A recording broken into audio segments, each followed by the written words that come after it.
इसी पर बातचीत करेंगे कि किस तरह से बरसात में रहो समझदार, दस्त से रहो होशियार।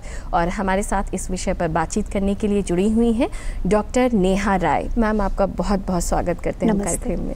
जी, डॉक्टर नेहा राय प्रोफेसर हैं बाल रोग विभाग, डॉक्टर राम मनोहर लोहिया हॉस्पिटल, लखनऊ में। तो चलिए अपनी बातचीत की शुरुआत करते हैं।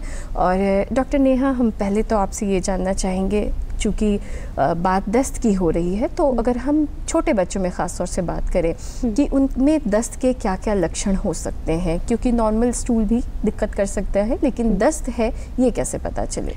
अगर बच्चा पतला मल बार बार शौच जा रहा है, उसे बुखार, उल्टी, चिड़चिड़ापन या फिर उसके मल में खून या आंव का आना, उसे हम दस्त कहते हैं। जी। और इस टाइम पे बच्चा की जो पानी की इंटेक है वो ज़रूरत से मतलब ज़्यादा देनी चाहिए, अदरवाइज़ बच्चे का क्या होता है, पेशाब जो है वो कम होने लगता है और बच्चा डिहाइड्रेशन में जा सकता है। जी जी, ये तो बिल्कुल बेसिक सी बात हुई। लेकिन हम देखते हैं कि बरसात के मौसम में ये परेशानियां जो हैं वो बढ़ जाती हैं, तो ऐसा क्यों होता है कि दस्त की दिक्कत बारिश के मौसम में ज़्यादा आती है?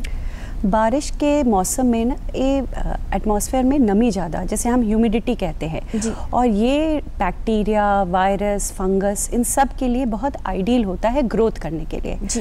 अच्छा, इस दौरान अगर आप खाने को कवर ना करें और बाहर छोड़ दे तो नॉर्मल टेम्परेचर पर में भी खाना जल्दी सड़ जाएगा।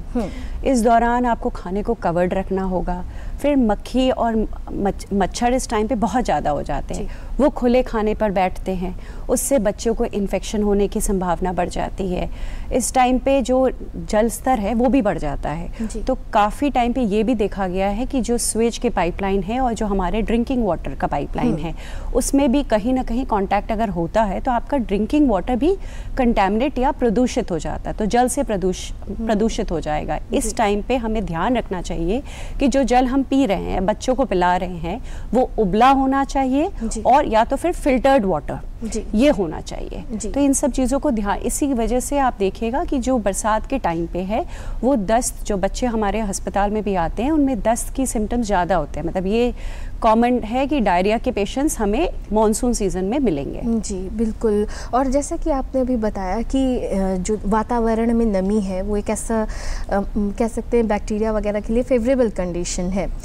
तो क्या कई बार होता है कि घरों के अंदर भी, जैसे कमरे हैं उनमें दीवारों पर नमी है, तो कमरे में बहुत नमी बनी रहती है, तो क्या ये भी दस्त के कारण हो सकते हैं? कि ज़्यादातर जो दस्त होता है उसे हम कहते हैं ओरोफिकल रूट ऑफ ट्रांसमिशन, मतलब हाथों से ट्रांसमिट होता है।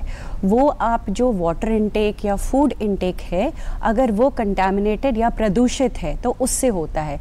प्रॉब्लम क्या है कि मॉनसून सीजन में जो बैक्टीरिया, वायरस और फंगस, इसकी ग्रोथ ज़्यादा होती है, वो इन दौरान ज़्यादा मात्रा में पाए जाएंगे, आपके वाटर को कंटामिनेट करेंगे, फूड को कंटामिनेट करेंगे। पर ज़्यादातर इन्फेक्शन जो बच्चों को होता है जिससे डायरिया होती है वो ओरोफिकल रूट, मतलब हाथों से ट्रांसमिट होता है। अगर आपने हाथ ठीक से नहीं धोया या आपने खाना जो है वो साफ़ नहीं खाया या पानी प्रदूषित है, तो इससे डायरिया होने की चांसेस सबसे ज़्यादा है। जी, मोटे मोटे तौर पे तो